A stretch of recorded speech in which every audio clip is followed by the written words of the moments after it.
बात करने वाले इंडियाज गॉट टैलेंट शो के बारे में। तो गाइस एक बार फिर से इंडियाज गॉट टैलेंट के न्यूएस्ट एपिसोड को लेकर एक बहुत बड़ा कंट्रोवर्सी स्टार्ट हो गया है। अभी रिसेंटली हुई इंडियाज गॉट टैलेंट कंट्रोवर्सी के बाद मुझे जुडिशरी सिस्टम से तो नहीं बट यूट्यूब के ऑडियंस से विश्वास जरूर उठ चुका है। लिटरली जो बंदा एक महीने पहले अपने करियर की पीक पे था वो आज one of the most wanted criminal जैसे ट्रीट किया जा रहा है। क्या आपको सच में लगता है एक सिंगल ऑफेंसिव जोक समय रणवीर और बाकी पैनलिस्ट के पूरे करियर को बर्बाद कर सकता है? इवन वो जोक के लिए जो ऑलरेडी बहुत टाइम पहले किसी और कॉमेडियन ने मार रखी थी एंड उस बंदे की जिसने खुद ऐसे ही जोक पहले से मार रखे हो।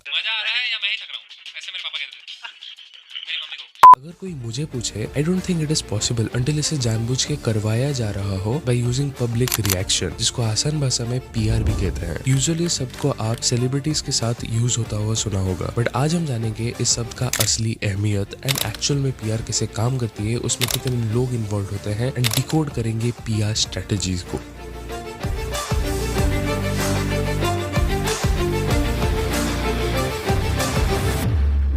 हर साल सेलिब्रिटीज 4.5 बिलियन डॉलर्स यानी कि 40,000 करोड़ रुपए पीआर पे खर्च करवाते हैं और कॉमनली देखें तो सारे ही ए क्लास सेलिब्रिटीज अपना पीआर करवाते हैं। आखिर इस पीआर में ऐसा है क्या जिसमें सेलिब्रिटीज इतने सारे पैसे इन्वेस्ट करते हैं जो कि एक्चुअल में वो अपने काम में भी इन्वेस्ट नहीं करते। एक्चुअल में एक सेलिब्रिटी का पूरा करियर इस चीज पे डिपेंड करता है कि उसे ऑडियंस कैसे परसीव करती है एंड ये चीज पूरी तरह से पीआर टीम मैनेज करती है। मतलब एक पीआर टीम का काम होता है सेलिब्रिटी का पब्लिक इमेज को मैनेज करना एंड इसे करने के लिए पीआर टीम डिफरेंट लेवल्स पे काम करती है। इनमें से सबसे इंपॉर्टेंट लोग होते हैं पीआर मैनेजर्स, क्योंकि इनके पास सेलिब्रिटी की पीआर इमेज का सारा कंट्रोल होता है। यही नहीं, एक सेलिब्रिटी जो मीडिया कन्वर्सेशन करते हैं इसको प्लान आउट और स्ट्रेटेजीज भी यही लोग ही करते हैं। इवन अगर सेलिब्रिटी की इमेज में कोई डैमेज आता है, मतलब अगर सेलिब्रिटी के अराउंड कोई भी नेगेटिव इमेज बनती है तो इसका भी रिस्पॉन्सिबिलिटी इन्हीं के पास ही होता है। इनके अंडर भी बहुत सारे लोग काम करते हैं जैसे कि पब्लिसिस्ट। इनका काम होता है सेलिब्रिटी के अराउंड पॉजिटिव नैरेटिव्स क्रिएट करना, जिसके लिए ये लोग सेलिब्रिटी के अराउंड न्यूज और स्टोरीज को अच्छी तरह से ड्राफ्ट करके मीडिया हाउस तक पहुंचाते हैं। इवन इंटरव्यूज और पॉडकास्ट में जो भी बताया जाता है ये भी इन्हीं के द्वारा ही स्क्रिप्टेड होता है। बट कई बार सेलिब्रिटीज कंट्रोवर्सीज में फंस जाते हैं तो उनमें उनके इमेज को क्लीन करने के लिए काम आता है क्राइसिस मैनेजमेंट टीम, जो प्रॉपर स्ट्रेटेजीज बनाती है इस कंट्रोवर्सी से बचने के लिए जिससे पीआर इमेज पे कोई नेगेटिव इम्पैक्ट ना पड़े। और आजकल के सोशल मीडिया के जमाने में सोशल मीडिया पीआर का एक बहुत बड़ा पार्ट है, इसलिए इन सेलेब्स के पास होते हैं सोशल मीडिया एक्सपर्ट्स जो कि इनके सोशल मीडिया हैंडल के कंटेंट को मैनेज करते हैं। सेलिब्रिटीज जो ब्रांड प्रमोशंस करते हैं इनको मैनेज करने के लिए उनके पास प्रॉपर ब्रांड स्ट्रेटेजिस्ट होते हैं जिनका काम सिर्फ ब्रांड प्रमोशन मैनेज करना नहीं होता बल्कि सेलिब्रिटी के खुद के ब्रांड इमेज को भी मैनेज करना होता है। इन सारे लोगों का मेन काम होता है सेलिब्रिटी की इमेज को कंसिस्टेंट रखना, इमेज को उनकी पर्सनैलिटी से मैच कराना, क्योंकि अगर ज्यादा पीआर एक्टिविटी हो जाएगा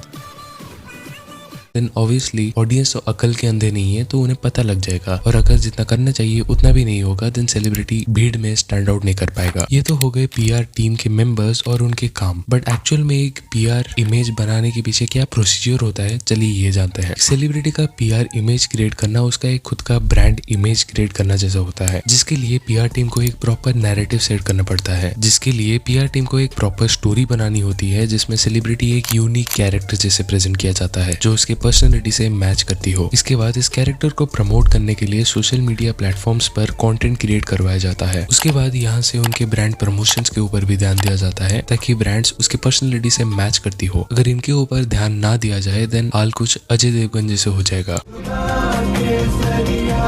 इसके बाद पीआर टीम की मदद से सेलिब्रिटी के बहुत सारे इवेंट्स मैनेज किए जाते हैं जैसे award shows, red carpet appearances, meetup, जिससे कि वो ऑडियंस के साथ ज्यादा इंटरेक्ट कर सकते हैं। लेट मी टेल यू, ये इंटरेक्शंस भी मोस्टली स्क्रिप्टेड ही होते हैं। एक पीआर टीम सेलिब्रिटी के पूरे पर्सनैलिटी को डिफाइन करती है। जैसे विराट कोहली आज सिर्फ एक क्रिकेटर नहीं बल्कि एक फिटनेस आइकन जैसे भी माने जाते हैं, जिसके लिए प्यूमा 18 से लेके ओशन हाइड्रेशन ड्रिंक और भी बहुत सारे फिटनेस प्रोडक्ट के ब्रांड प्रमोशन वो कर पाते हैं। बट अगर कभी कभार कोई सेलिब्रिटी कोई मुसीबत में फंस जाते हैं जैसे कि कोई कंट्रोवर्सी में, देन उनका पीआर टीम का मेन काम होता है डैमेज या फिर नेगेटिव इमेज को कंट्रोल करना। अगर ऐसी एक क्रूशियल टाइम में स्टेप्स के साथ एक्शन ना लिया जाए देन इमेज के ऊपर बहुत भारी इंपैक्ट पड़ सकता है, जिसके लिए ये लोग पहले सिचुएशन को एनालाइज करते हैं, उसके ऊपर प्रॉपर स्ट्रेटेजीज बनाते हैं एंड ये स्ट्रेटेजीज बेसिकली 3 स्टेप्स में काम किया जाता है, जिसमें पहले वो डिसाइड करते हैं कि क्विक रेस्पॉन्स देना चाहिए या फिर साइलेंस मेंटेन करना चाहिए, क्योंकि कभी कभी रेस्पॉन्स लेट में देने से मैटर ज्यादा एक्सकेलेट कर जाती है। But at the same time कभी कभी साइलेंस मेंटेन करना भी बेहतर ही होता है, क्योंकि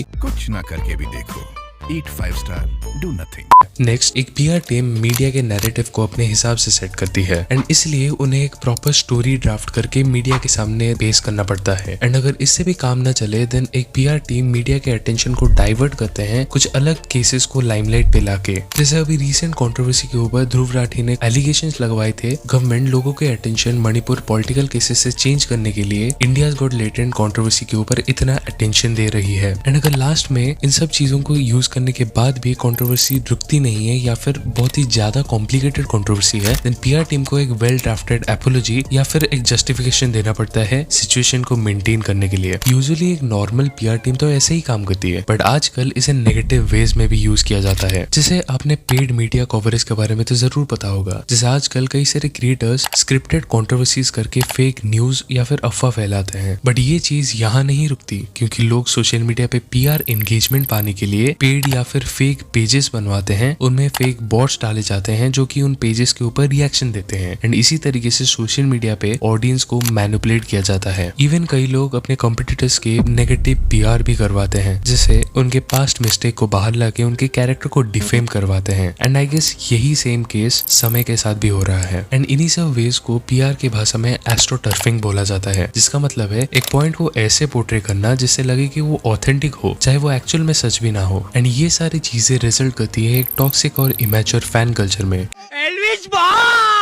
क्योंकि कई बार सेलिब्रिटी के पीआर इमेज से लोग इतने ऑब्सेस्ड हो जाते हैं कि लोग उनके बारे में बुरा भला सुनना ही नहीं चाहते चाहे वो सच ही क्यों ना हो। एंड इसी की वजह से बिना कुछ सोचे समझे ये लोग क्रिटिसाइजर्स को गाली देने लग जाते हैं, मारपीट भी करने तक चले जाते हैं। यूजुअली ये ऑडियंस टीनेजर्स होते हैं जो कि बहुत ही जल्दी मैनिपुलेट हो जाते हैं एंड कई बार एक्सट्रीम एक्शंस भी लेने चले जाते हैं जिसका परफेक्ट एग्जांपल आपको यूट्यूबर्स के फैन पेजेस से मिल जाएगा। बट पीआर के सिर्फ नेगेटिव इफेक्ट्स ही नहीं होते, कई बार पीआर के पॉजिटिव इफेक्ट्स भी होते हैं। जैसे एक सेलिब्रिटी के पास इतना टाइम नहीं होता है अपने फैंस के साथ इंटरेक्ट करने के लिए तो वो पीआर की हेल्प लेते हैं अपने फैंस के साथ फ्रीक्वेंटली कनेक्ट करने के लिए। इसके साथ पीआर की मदद से एक सेलिब्रिटी अपने अपकमिंग प्रोजेक्ट्स का आइडिया दे सकता है या फिर ऑडियंस को अपना प्रोडक्ट प्रमोट भी कर सकता है। कभी कभी तो सेलिब्रिटीज चैरिटी इवेंट्स ऑर्गेनाइज करते हैं जिससे ना सिर्फ सोसाइटी की हेल्प होती है बल्कि एक अच्छा मैसेज भी सोसाइटी में जाता है। आज के टाइम पे पीआर इतना कॉमनली यूज होता है इसलिए पीआर बहुत ज्यादा एक्सेसिबल भी हो चुका है। आपको अपना पीआर करवाने के लिए किसी एजेंसी के पास नहीं जाना पड़ेगा क्योंकि आज के टाइम पे आपको बहुत सारे टेलीग्राम ग्रुप्स मिल जाएंगे जहां आप कुछ पैसे देके अपना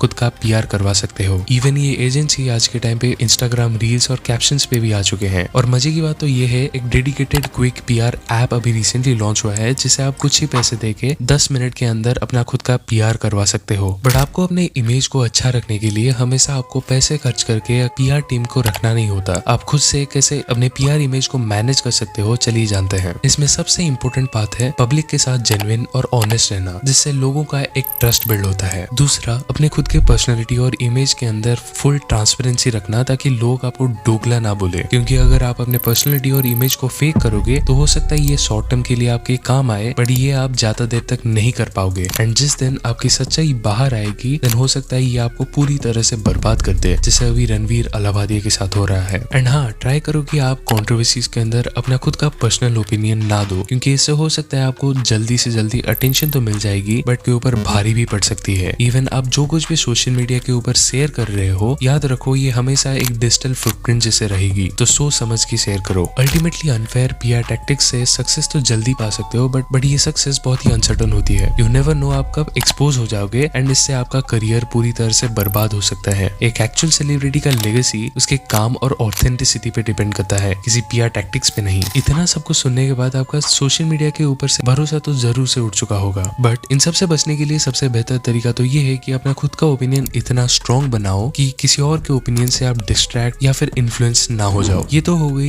पीआर की बात। बट अगर आप ऑनलाइन शॉपिंग करते हो देन ये वीडियो पे क्लिक करके आप जान सकते हो ये ई-कॉमर्स वेबसाइट आपको कैसे चूना लगाते हैं। खैर मिलते हैं और एक ऐसी इंटरेस्टिंग वीडियो में, तब तक के लिए थैंक्स फॉर वॉचिंग, बाय।